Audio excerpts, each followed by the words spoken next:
আজ বাংলাদেশের ইতিহাসে গুরুত্বপূর্ণ একদিন, স্মরণীয় একদিন, 5ই আগস্ট 2025। গত বছর এই দিনে হাসিনা তার জ্ঞাতি গোষ্ঠী দলবল সব একসাথে পালাইছিল। এটা একটা গুরুত্বপূর্ণ দিন। এমনি এমনি একটা সরকার কিন্তু পালায় না। যদি কোনো সরকার জনগণের সরকার হয় তাহলে বিপ্লব হয় না, আর সরকারকে পালাইতেও হয় না। আর একটা সরকার কিন্তু চলে সংবিধানের আদলে। সংবিধান যদি জনগণের সংবিধান হয় তখন কিন্তু একটা সরকার জনগণের স্বার্থের বাইরে যাইতে পারে না। একটা সরকার যখন পালায় তখন প্রমাণিত হয় সেই সংবিধান, যে সংবিধানে ওই সরকার চলে, সেই সংবিধান জনগণের সংবিধান না। হাসিনা পালাইলেও এখানে তার প্রেতাত্মারা ছিল, সেই প্রেতাত্মারা আমাদের ঘাড়ে সেই সংবিধান এখনো চাপাই দিয়ে রাখছে।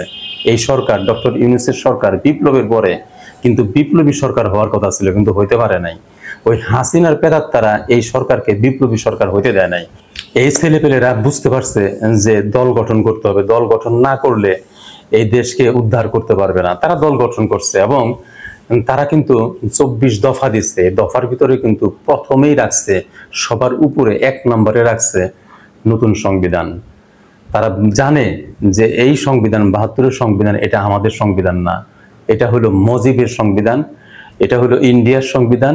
যে সংবিধানটা রাখাই হয়েছে এই দেশে যারা ক্ষমতায় আসবে তারা এই সংবিধানকে, সংবিধান ছুঁয়ে তারা এই শপথ নিবে আর মনে মনে বলবে এইবার পাইছি ক্ষমতা, লুটপাট করব, চাঁদাবাজি করব, মাস্তানি করব, আর সম্পদ করব, সেই সম্পদ আমরা পাচার করব।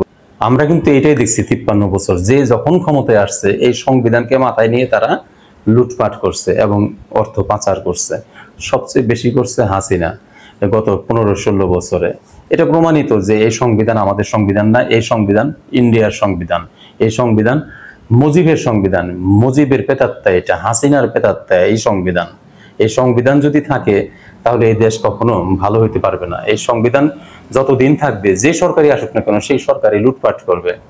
যারা লুটপাট করতে চায় তারা এই সংবিধানকে রাখার জন্য যুদ্ধ করবে। এখন ওই যেরকম হাসিনাকে নামাবার জন্য তারা রাস্তায় নামছিল, তাদের কথায় মানুষ নামছিল, রক্ত দিচ্ছে।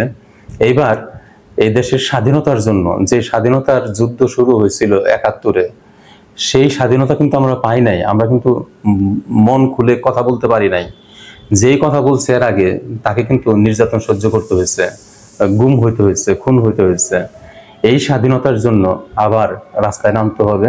এই স্বাধীনতা পাইতে হইলে আমাদেরকে এই সংবিধান পরিবর্তন করতে হবে। এই ছেলেদের পিছনে আমাদেরকে দাঁড়াইতে হবে। এদেশের মানুষ বুঝবে। এরই ভিতরে এই ছেলেরা যেখানে গেছে, এই এনসিপি যেখানে গেছে, সেখানেই কিন্তু মানুষের ঢল নামছে। মানুষ কিন্তু বুঝতে পারছে যে এদের পিছনে দাঁড়াতে হবে, মানুষ দাঁড়াবে। এবং এটা বিশ্বাস করি এই সংবিধান পরিবর্তন হবে, দেশে আইনের শাসন আসবে। যারা এর পথে বাধা হবে বুঝতে হবে তারা হাসিনার প্রেতাত্মা। তারা চাচ্ছে ওই সংবিধানকে রেখে দিতে, লুটপাট করতে। আমরা এটাই বুঝবো।